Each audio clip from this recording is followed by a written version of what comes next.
Hey guys, John Fadel from Excel Sports Management, and I've just released details on our blog that's live on the website with regards to Grassroots all the way to NRLW coaching.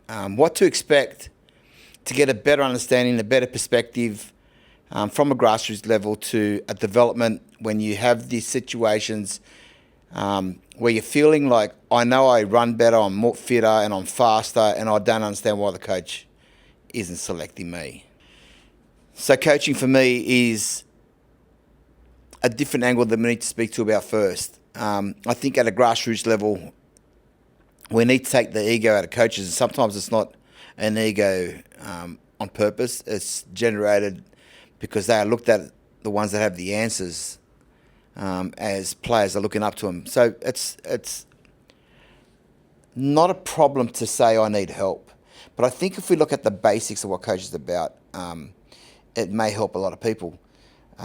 So if you're one of those coaches who says, okay, let's just flog them around the blocks and have a lot of penalties, those things don't work. Penalties only work for discipline and team bonding. I get all that. But at a grassroots level, it doesn't make sense.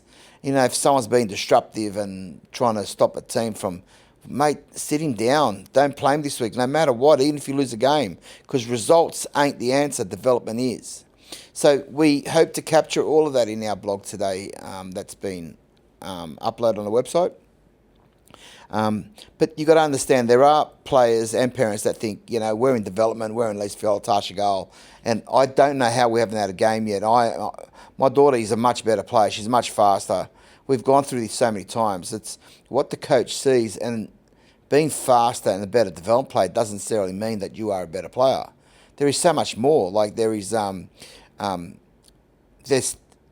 team management and what a coach wants certain positions on the field, and he needs someone that can, for example, a hooker, that can get service to a half a lot quicker rather than, 40% of the time just scoot and run and then pass. That's not how hookers play.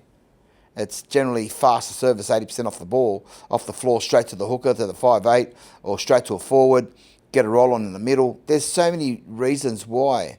I think if the focus is put on your development and listening, you may understand what you're missing. And I would always encourage a person when they get dropped or not getting the go, have an honest chat with the coach. Coach, I don't understand where I'm going wrong. I just need you to tell me, what do I need to do? I'm doing it. I just want that jersey back, or I want you to give me a chance. You just got to be direct and not cocky in a way that you are better. Try and see through the coach's eyes and say, what are you not seeing in me so I can get you to, so I can get that done so you can see it, get an opportunity. So even with NRLW coaches, they're looking at games in Tarsha, Lisa Fiola, Harvey Norman. I assure you they're looking at all the games. We get a lot of feedback. So when you think today you have to be part of a certain club to be seen, you're wrong. You can be playing in Queensland or in New South Wales or in New Zealand and you will be seen.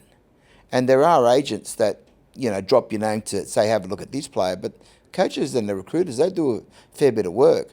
I was talking to a couple of Lisa Fiola coaches and Tarsha coaches that we work with.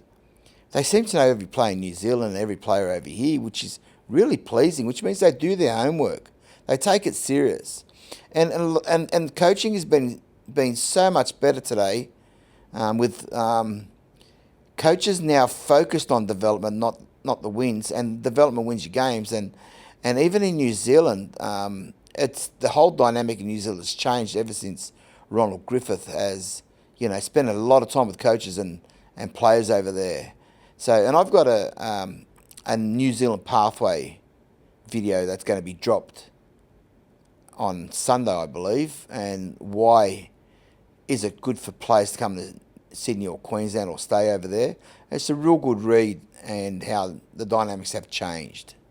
So the coaching video's out today. I hope you get an opportunity to read that blog, and then look forward to Sunday with the New Zealand Pathways drop. Enjoy your evening, and thanks for following Excel Sports.